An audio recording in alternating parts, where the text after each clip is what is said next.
Afganistán es un cruce de caminos, un país montañoso que limita con Irán al oeste, con Turkmenistán, Uzbekistán y Tayikistán al norte y con Pakistán al sudeste.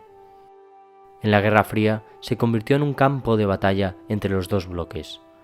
En 1979, la Unión Soviética intentó invadir el país, pero se encontró con la resistencia de los muyahidines. Estos eran grupos de islamistas que contaban con el apoyo económico de los Estados Unidos.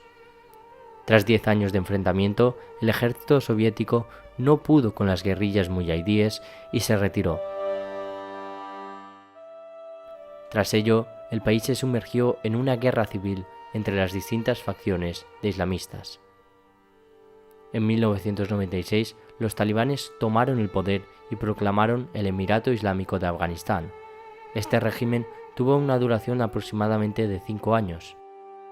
En 2001, Estados Unidos, después del 11S, decidió intervenir en el país, pero tras casi 20 años de misión, se retiró y dejó en bandeja todo Afganistán para que los talibanes volviesen a tomar el control del poder. Nuestra invitada de hoy, Maite Carrasco, nos hablará de este país. Es que ella es una periodista fuera de serie. Empezó trabajando para la agencia EFE en Almería en 1994 y más tarde trabajó para Informativos Telecinco. Fue corresponsal en París y Moscú y durante su etapa en la capital rusa cubrió la guerra de Georgia en 2008 y desde entonces ha cubierto guerras, conflictos y crisis en Mali, Siria, Libia, Egipto, Afganistán, Colombia y Venezuela. Es fundadora de la productora The Big Story Films, con la que ha producido documentales como Afganistán, la tierra herida y el Guernica sirio.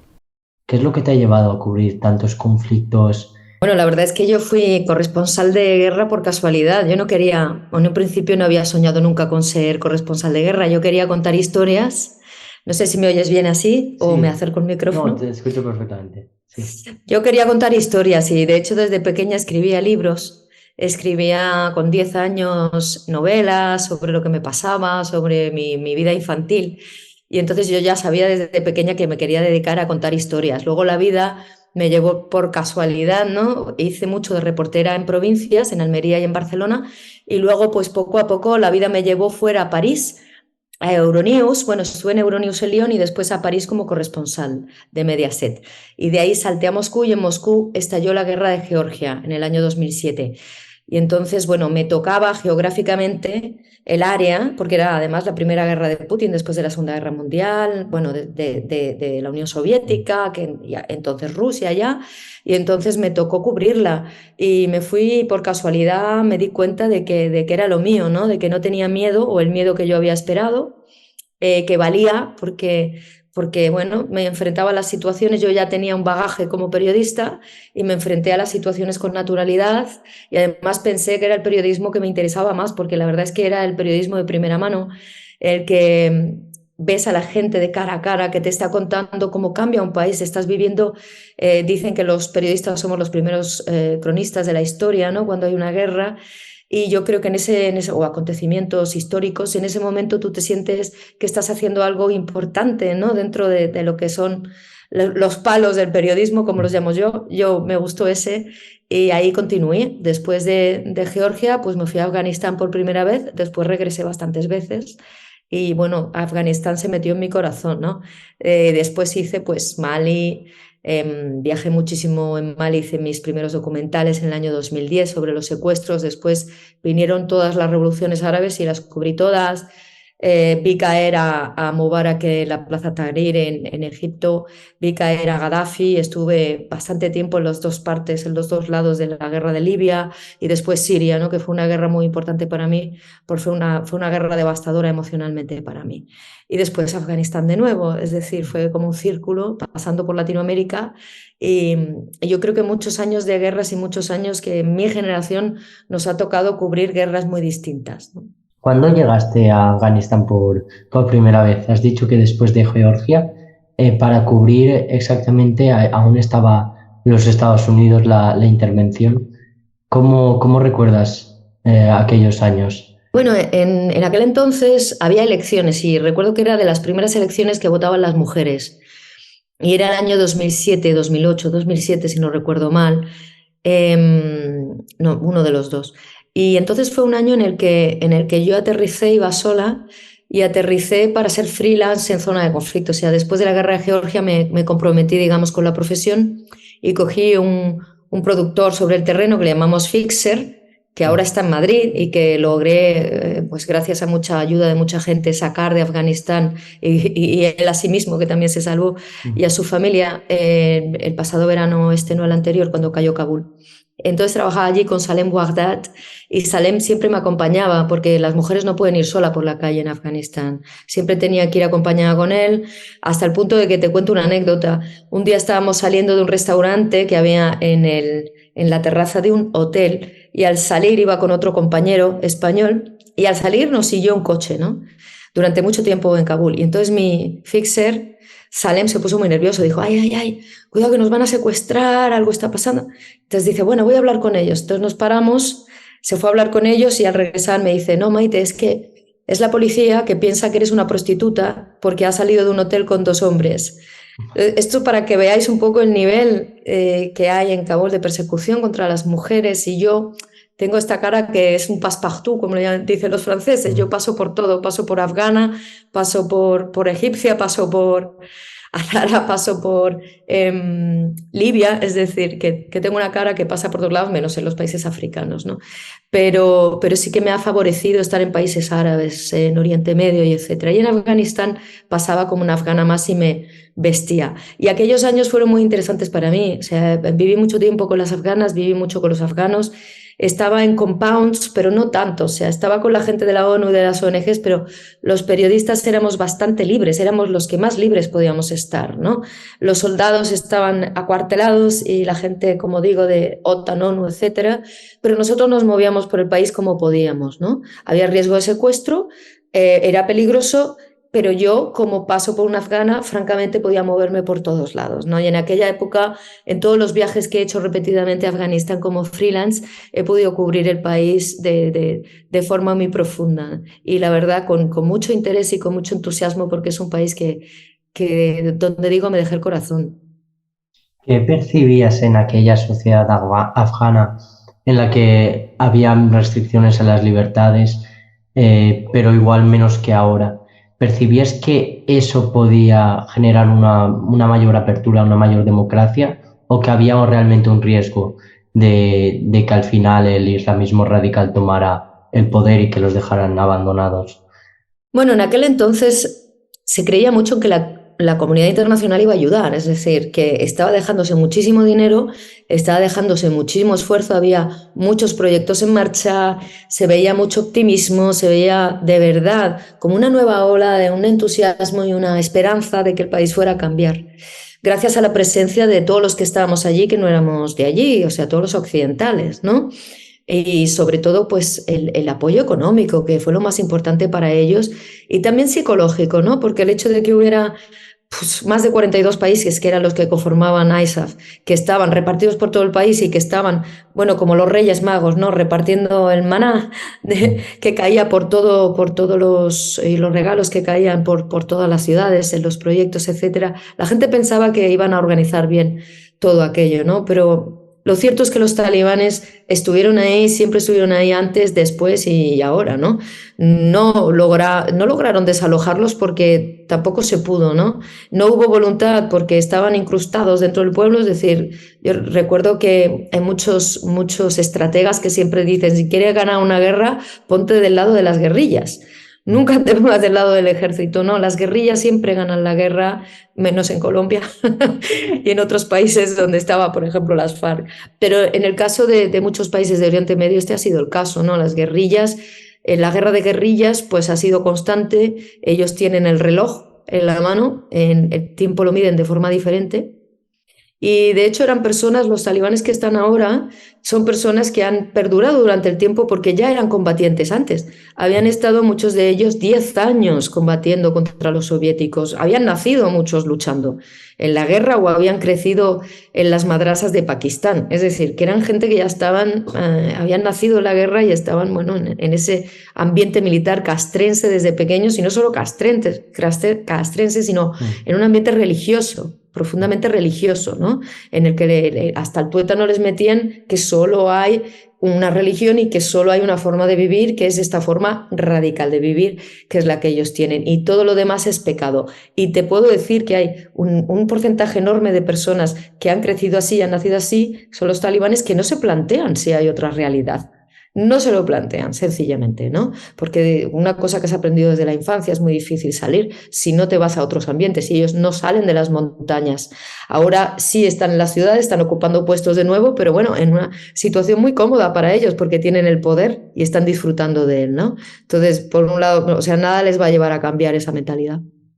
En el documental de Afganistán Tierra Herida se ve la historia de Afganistán en los últimos 40 años el primer capítulo va sobre la etapa del reinado del Shah, del rey Mohammed Shah, donde había bastante libertad en Afganistán, incluso las mujeres iban sin velo, pero luego se complicó más la cosa con el gobierno comunista y la posterior entrada de la Unión Soviética junto con la guerra de contra los mujahidines, si no me equivoco. ¿Ese fue un poco el germen de la mayor radicalización islámica? O sea, fuese el principio un poco del lío o realmente... Sí, yo creo que ese episodio es súper interesante, ¿verdad? Porque es un episodio en el que yo aprendí muchísimo. Yo aprendí mucho de Afganistán, y no solo de Afganistán, sino de todo lo que pasó en los países, durante la Guerra Fría, en los países árabes, ¿no? En el espacio que es, que es del Islam árabo-islámico, ¿no? Vamos a llamarlo así, porque también envuelve países que no son árabes, que son Irán, y que son Afganistán o Pakistán, ¿no? Que no son árabes. Entonces, claro, en ese espacio hubo una cosa muy interesante, y es que la Unión Soviética, para ocupar su espacio dentro de la Guerra Fría, pues intentó echar a la religión. Es decir, la religión y el Islam eran una amenaza para la Unión Soviética. Entonces, esto fue lo que llevó a que todo lo que fuera partidos políticos de la oposición vinieran desde el Islam. Y esto fue lo que pasó en Afganistán y lo que pasó en muchos pueblos, en muchos lugares, ¿no? Pasó en Libia, pasó en Siria, pasó en muchos sitios, en Egipto. Toda la oposición que se organizó política fue desde el Islam. Entonces, esto ha sido una carga que llevan ellos porque no han podido salir de ahí todavía, ¿no? Y en ese capítulo se ve muy bien cómo la yihad se organiza, porque la yihad era realmente la resistencia, era la forma de la resistencia que encontraron, fue a través de Gulbuddin Hekmatyar, que fue el primero, y Massoud, y todos los demás que vinieron después, que fueron, incluido Massoud, radicales, porque Massoud también tenía lo suyo con las mujeres, pero por supuesto Hekmatyar era de los más radicales, ¿no? Y había muchos otros, ¿no?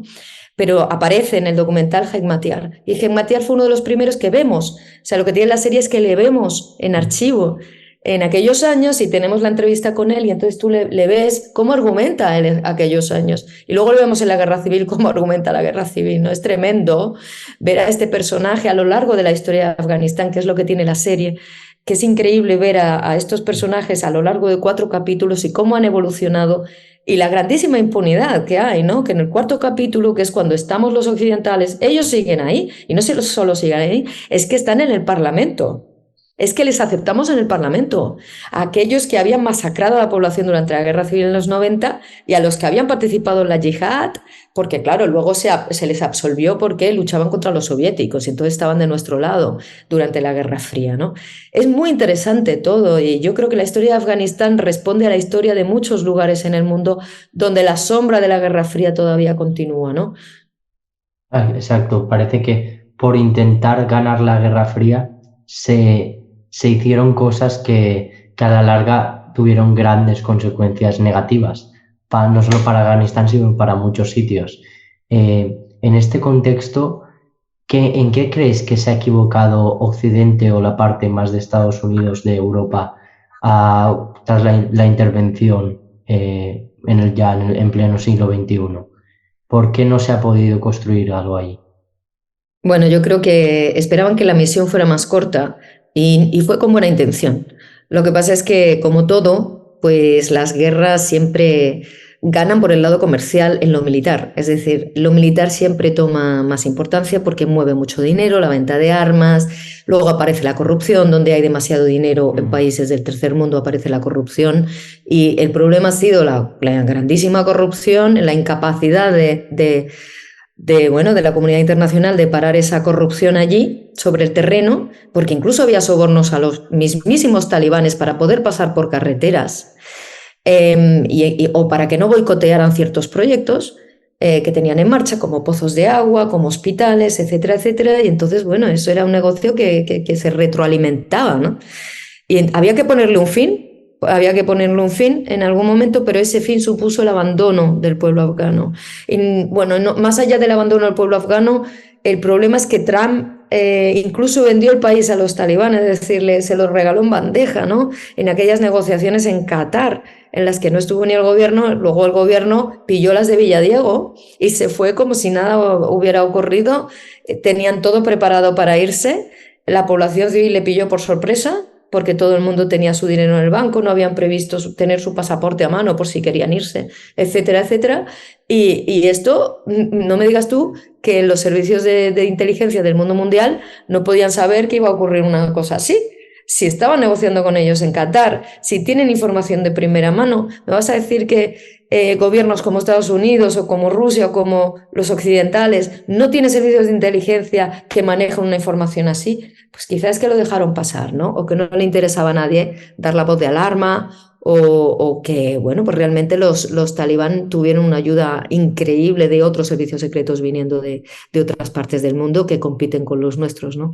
A mí me llama mucho la atención, pero para mí el gran error ha sido, uno, el abandono internacional, el servir en bandeja a través de negociaciones políticas que son completamente legales y lícitas en Qatar, y luego pues no haber podido manejar la corrupción, ¿no? Por no haberla podido atajar a tiempo. En el libro de la kamikaze aparece una experiencia con la corrupción de una persona importante que trafica con armas. ¿Realmente esto es algo que pudiste allí ver, corrupción de este tipo? Bueno, la kamikaze es una mezcla de todo, ya no me acuerdo porque lo escribí en el 2012. Para mí fue una fábula, fue una fábula con ciertas dosis de realidad. Es decir, todo lo que está escrito ahí puede haber ocurrido. Es decir, son historias reales, sí. O sea, por ejemplo, la historia de los Death Squad, de los Escuadrones de la Muerte, está basada en una historia real de los Escuadrones de la Muerte americanos, algunos ya juzgados y en prisión, que cogían y mataban por diversión a los talibanes o no, o sea, no sabían si eran o no, a la población civil, y les cortaban un dedo y se lo guardaban debajo del colchón como trofeo, ¿no? Esto fue una noticia real. Y bueno, el Escuadrón de la Muerte y uno de los personajes que aparecen en el libro y que persiguen a la protagonista Julia están basados en estos Escuadrones de la Muerte americanos, ¿no? Lo que pasa es que en el libro yo lo pongo como escuadrones que son secretos de la OTAN, que no son tanto americanos, sino un poco que están en la sombra, ¿no? Que están detrás de la OTAN o que son una especie de, como lo que existe ahora. Mira, ahora existe estos mercenarios llamados Wagner, ¿no? En aquel entonces, que son rusos o prorrusos, en aquel entonces había ya mercenarios, ¿eh? En Afganistán en el 2012 había mucha gente que estaba a sueldo, que estaba dando adiestramiento militar, que eran de varios países diferentes y era gente que eran excombatientes que estaban allí y que en realidad estaban para sacar dinero, o sea, no estaban para ayudar a nadie, no era ninguna misión de paz, ni estaban allí por el corazón de salvar al mundo, estaban para ganar dinero y estaban adiestrando al ejército afgano o bien trabajando en la aniquilación de los talibán, que se hacían operaciones entonces como la operación que aparece en la kamikaze, ¿eh? Luego el resto de la fábula de la embajada española, pues bueno, tiene sus trazos, bueno, apareció aquí y allá tramas de corrupción en embajadas extranjeras, ¿no? También me inspiré a través de esos personajes. Y más hablando un poco de la actualidad afgana, tú tienes muchos contactos en Afganistán. Actualmente, después de ya un año o más de la salida de Estados Unidos, de que ya el foco no está puesto allí internacionalmente, ¿cuál es la situación actualmente de la población? Pues tremenda. O sea, la población ahora mismo está muy aislada, sobre todo las mujeres que ya no pueden prácticamente estudiar. O sea, se ha prohibido que vayan a las universidades también. Esto era progresivo, o sea, se sabía que todo lo que habían dicho los talibanes al llegar iba a ser incierto. Es decir, que no iban a cambiar, no eran unos talibanes 2.0, eran unos talibán que van a ser pues como los de 1996, ¿no? No hemos visto, perdón, no hemos visto que estén pegando en la calle, pero hemos visto cómo echan a las mujeres con mangueras de estas las que usan en los antidisturbios, ¿no? Para que no entre a la universidad. Ha habido ejecuciones de mujeres, defensoras de los derechos humanos, sobre todo en el norte de Afganistán, pero han sido como ejemplarizantes. Mataron a 4 activistas, recuerdo, el año pasado. Es decir, que aparecen estos cuerpos que son como ejemplos para las demás, ¿no? Para no oséis a salir a la calle, no oséis a hacer esto, no oséis a hacer lo otro. Entonces, para mí son avisos que aterrorizan, o sea, es terrorismo puro propio de una dictadura, que es una dictadura que podría ser una dictadura de Latinoamérica, española, europea, como sea. Utilizan este tipo de prácticas, ¿no? La iraní ejecuta 2 o 3 para que el resto ya no salga a la calle, ¿no? Entonces, bueno, es lo que está ocurriendo ahora en Afganistán, que está ahora blindándose para que no entren más periodistas. Los periodistas ya están casi prohibidos, ya no dan acreditaciones y el país se va a sumir pues una gran oscuridad informativa. ¿Cómo se está sosteniendo el régimen talibán? Porque veíamos que las ayudas humanitarias, todo eso, y sin cumplirse los derechos humanos podían verse afectadas actualmente, que es del estado económico del país. Bueno, después no he seguido cómo están las ayudas después, porque cuando hicimos la serie acabó en el año 2021, después he hecho cosas de Siria. Yo creo que en estos momentos lo que está pasando es que la población tiene restringido el acceso a su propio dinero en los bancos. Cuando van, creo que le dan 100 euros por semana, no sé si eso ha cambiado, pero más de la mitad de la población está pasando hambre. O sea, hay una situación dramática sobre todo para las viudas, porque si la mujer no puede trabajar, es que tiene que enviar a los hijos a la calle a mendigar. Esto está ocurriendo muchísimo. Están enviando a los niños a trabajar porque ellos no pueden, ellas no pueden. Y los maridos que tienen muchos hijos, pues también han perdido un sueldo, porque recordemos que Afganistán vivía todo el mundo como nosotros, mujer y hombre en una pareja, trabajando ambos con 2 salarios, de repente ven restringido la mitad sus ingresos, por lo tanto, no creas que es una situación agradable para los hombres, que viven otra realidad también, sobre todo los hombres jóvenes que vivían ya junto a sus compañeras en la universidad, ¿no? Que ahora no tienen acceso a las mujeres, se han quedado sin poder hablar con sus compañeras o sus amigas, ¿no? Porque no pueden salir a un café o no pueden salir solas sin un mahram, ¿no? Sin una persona de su familia. Es alucinante que de la noche a la mañana, imagínate que a ti mañana te prohíben ver a nadie, que tienes que trabajar el doble además porque en tu casa no podría trabajar las mujeres, ¿no? Tendrías que ponerte a trabajar tú de repente y entonces dejarías de tener contacto con el mundo femenino, ¿no?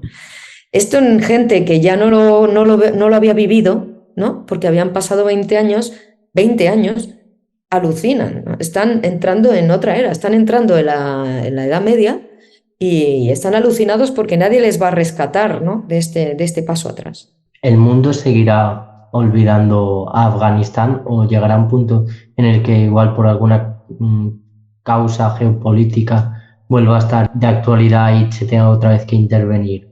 Ojalá, ¿sabes qué, Pau? Es que ojalá que sí. Ojalá que cambie ahora mismo el foco de la atención internacional, pero desgraciadamente está en Ucrania, ¿no? Mientras dure la guerra de Ucrania, que es más cercana, o la gente la ve como algo más nuevo, entre comillas, ¿no? pues no vamos a avanzar.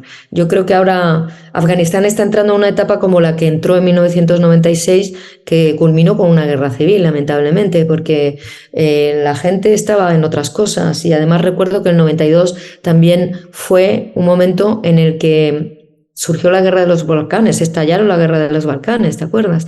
Entonces, claro, Europa estaba metida en Europa y nosotros, que si crisis energética, que si guerra de Ucrania, que si COVID, ¿no? Hay muchas cosas muchos miedos y muchos asuntos que son prioritarios en estos momentos para la población, ¿no?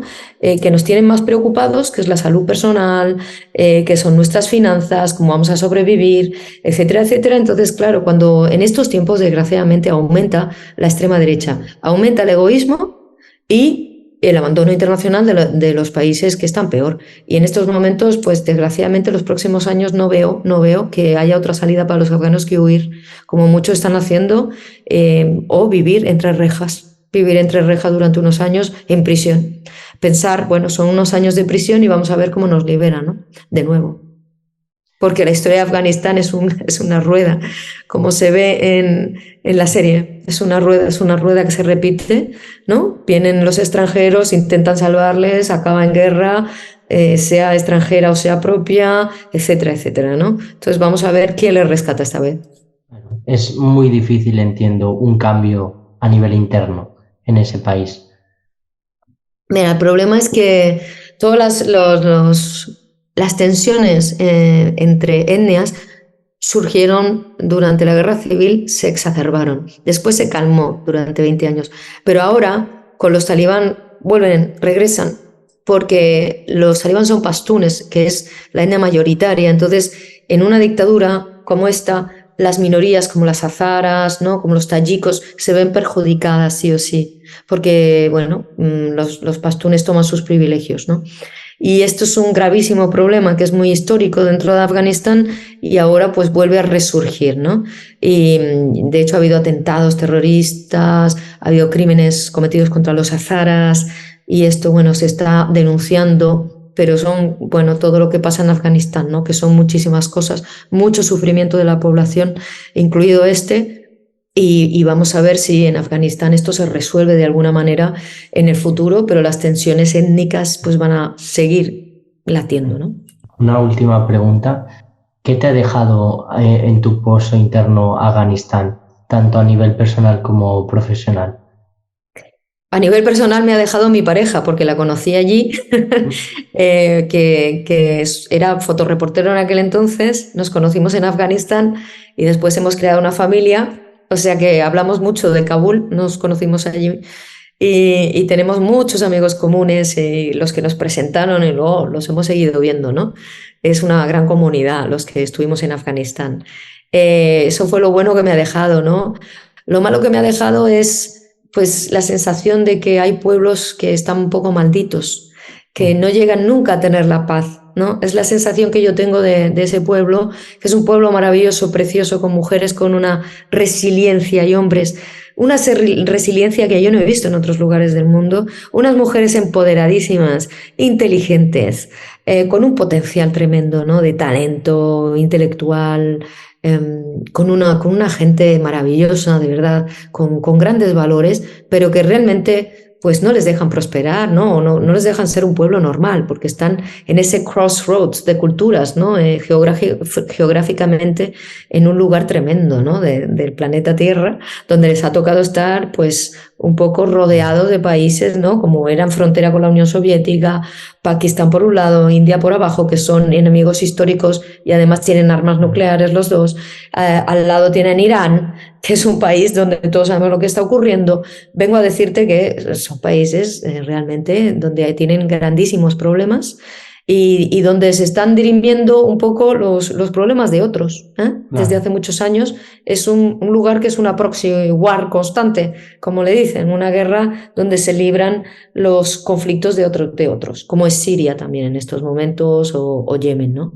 Entonces es el grandísimo problema de Afganistán, que ojalá que siendo un pueblo tan increíble, pues salga adelante pronto, ¿no? Bueno, pues muchísimas gracias por tu tiempo, Maite. Ha sido súper interesante hablar de Afganistán Muchísimas gracias por habernos atendido y espero que vaya todo muy bien. Y les animo a todos a ver ese documental de Afganistán, la herida abierta, y también el de OMS de Siria que pude ver, y la verdad es que ahí os jugasteis mucho el tipo y se vio una masacre que fue, bueno, pues lo que sale en el documental, un crimen de Sí, si guerra. quieres otro día hablamos del documental de El Guernica Sirio en Movistar. Es un documental con imágenes de Roberto Fraile, que fue asesinado por Al Qaeda en el 2021, sí, en el Mm. 2021. Y bueno, y también Marcel Metesifen, que es mi pareja, también grabó allí. Y entonces es un documental tremendo también, ¿eh? Entramos por un túnel, las cloacas, eso fue unos años más tarde de Afganistán. Pero sí, Afganistán, la tierra herida, está en RTV Play. Son 4 capítulos. Y bueno, se puede ver la historia de Afganistán desde los años 70 hasta 2008, y con archivo impresionante, porque es una serie que fue financiada por Arte, por NDR, Al Jazeera y, ¿y quién estuvo más?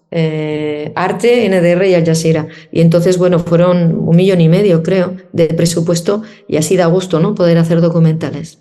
Pues animamos a todo el mundo a ver Afganistán, la tierra herida, que me he equivocado diciéndolo, perdona. Tranquilo. Y bueno, pues nada, un saludo a todos y os esperamos en la próxima. Muchas gracias, Pau. Hasta pronto. Hasta